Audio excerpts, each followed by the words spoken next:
Hi friend, जय महाराष्ट्र. तर आज आलेली आहे मी शेतामध्ये. तर रेहाना क्वीन ह्या चॅनलवरती आपणा सर्वांचं खूप खूप स्वागत. तर हे बघा, आज पाऊसच नाही 2 दिवस झालं. तर हे बघा, तर आमच्या इकडं ऊन पडलेलं आहे. तर पाहिजे म्हणजे हवा आहे तसा पाऊस नाही आहे. तरी पण थोडंसं मी गवारी लागवड करून घेत आहे.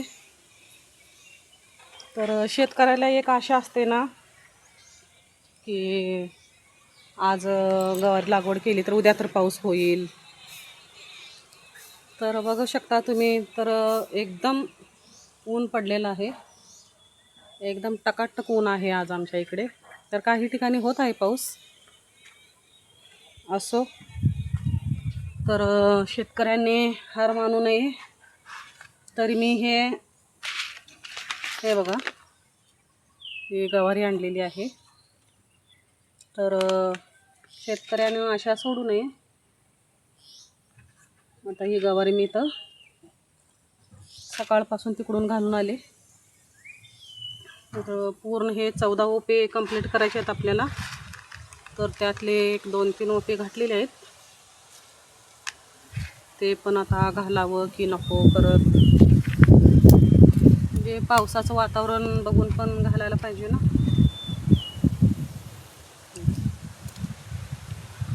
बसते आता थोडं. हे बघा, बघू शकता तुम्ही. हे बघा, म्हणजे हे प्लॉटचं बी आहे. किती म्हणजे कलर त्याचा लिव्हेंडर आहे. ते शेतकऱ्याला म्हणजे बी टिकून राहावं म्हणून ते औषध मारतात त्याला, म्हणून त्याचा कलर बदलला आहे. तर आता बघू काय काय होतंय. आपण तर आता गवारी लागवड करून घेऊया. आहे काही साईडला पाऊस होत आहे, आपल्या इकडं पण येईल अशी मी आशा बाळगतो. तर हे बघा, एकदम अशी माती आहे ना, एकदम अशी म्हणजे फडफडीतच आहे माती. म्हणजे त्या बियाला लागावाशी म्हणजे माती नाही आहे. म्हणजे बियामध्ये असं म्हणजे त्याला अंकुर यावं असं. बघू, तरी पण थोडंसं ओल आहे, घालून घेते बिया. पुन्हा एकदम जोरदार पाऊस झाला तर झाला.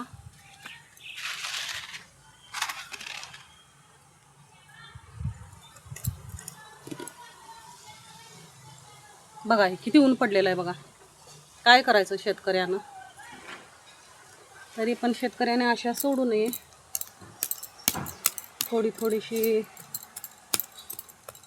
बिलकुल ओल नाही, जास्त ओलच नाही, थोडीशी ओल आहे.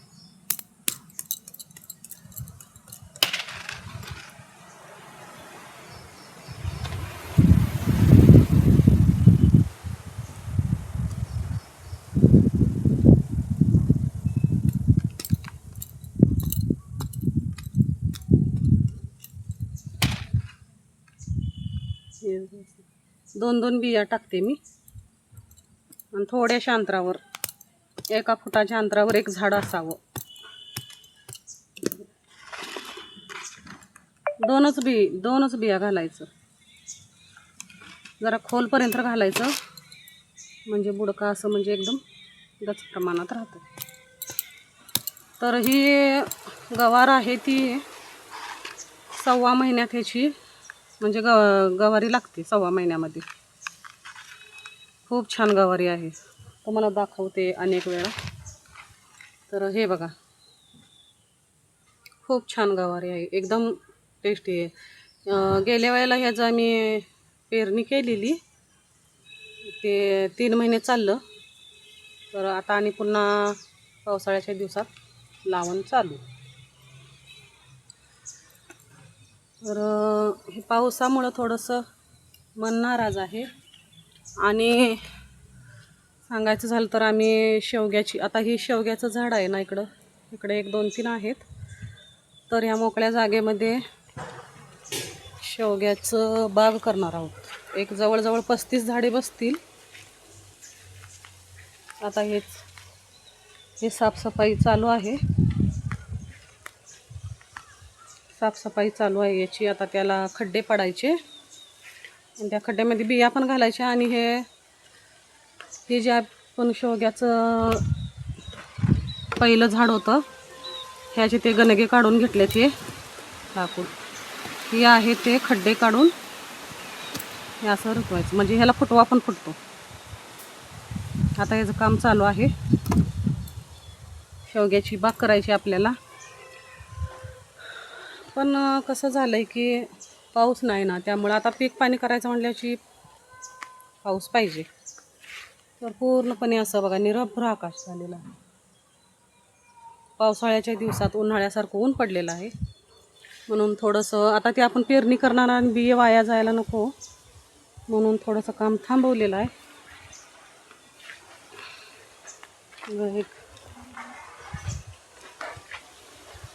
आता हे असं पूर्ण स्वच्छताचं काम चालू आहे.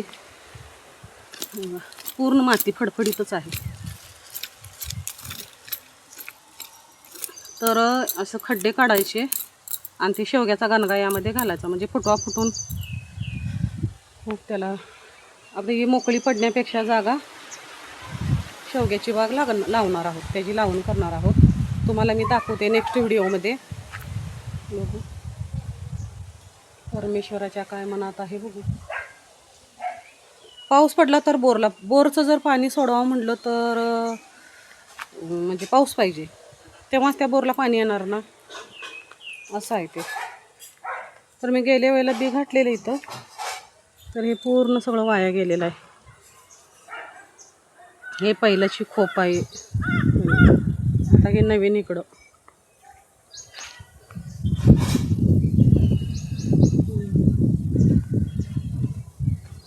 तर आपण पटपट एवढं गवारीच्या बिया घालून घ्यावं. म्हणजे अचानक पाऊस जर आला तर आपली नशीब. म्हणून मी आता या बिया घालून घेते इथं. शेतकऱ्यानं मला असं सांगायचं की शेतकऱ्यानं हार मानायची नाही. पडेल त्या निसर्ग राजाला आपलं काळजी आहेच ना.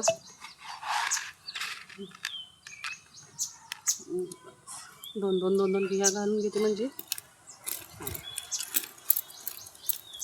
खूप. जर थोडासा पाऊस झाला असता तर बरं झालं असतं असं वाटते आपल्याला, पण ते आपल्या हातात थोडी आहे का.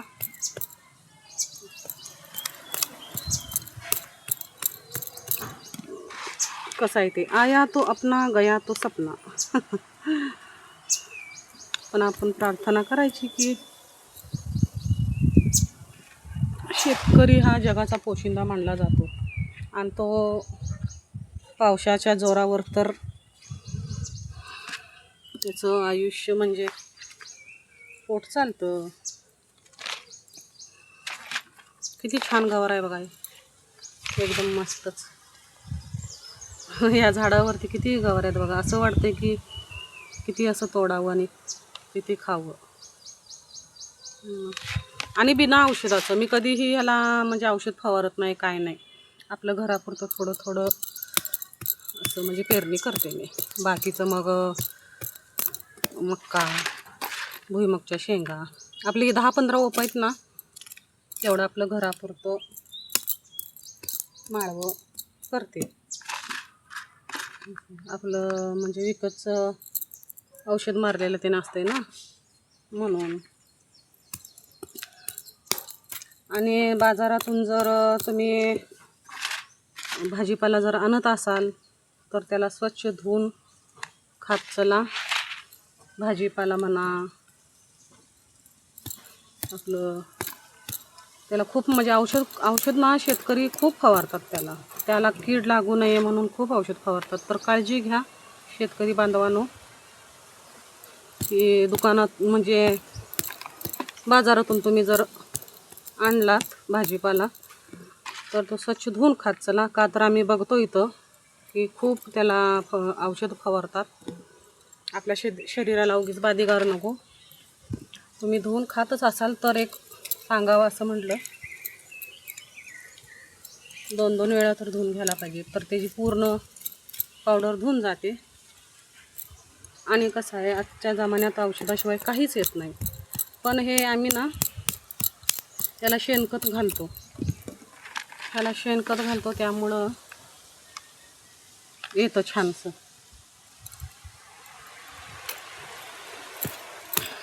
आता खूप नाजूक दिवस आलेत. आमच्या इथं तर एक वांग्याची बाग होती शेजारी. तर त्याने वांग्याला आज औषध फवारणी केली. तर ते वांग आज छोटंच होतं एवढं, तर उद्या एवढं मोठं होऊन बसलं ते. तर त्यामध्ये ताकदच नाही आहे, असं होऊन झालेलं आहे. औषधाशिवाय तर काय शेतकऱ्यांनी काढावं. कसं पर्यावरण सृष्टी आहे, कसं वेळ आलं आहे तसं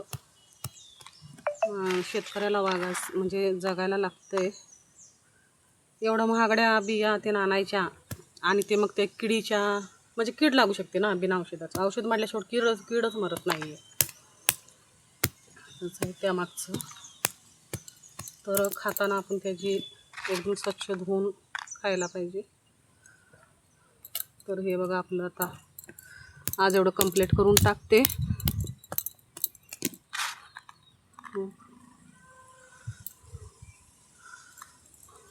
तर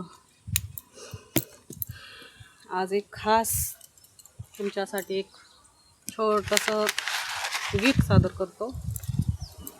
तर शेतकऱ्याला खूप गर्व वाटतं या शेतीचं. तर एक मस्तपैकी गीत गातो. शेतामध्ये बसून गायला खूप छान वाटतंय. तर ऐका.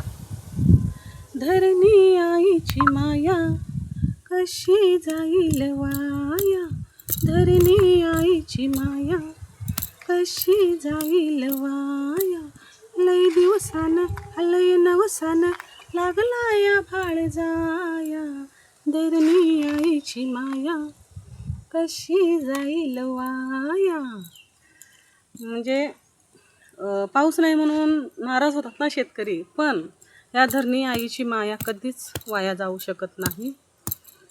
आणि लय दिवसानं का होईना ढग हे बरसणार, म्हणजे पाऊस होणारच. या मागचा उद्देश आहे.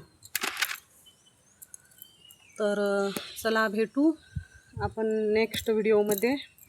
तर माझा पूर्ण व्हिडिओ पाहिला शेतकऱ्या बांधवांनो. काल होतं कृषी दिन, तर काल व्हिडिओ अपलोड करायचा होता पण वेळ मिळाला नाही. तरी पण मी आज तुम्हाला सर्वांना शुभेच्छा देते. कृषी दिनाच्या हार्दिक शुभेच्छा. चला तर मग भेटू नेक्स्ट व्हिडिओमध्ये. बाय.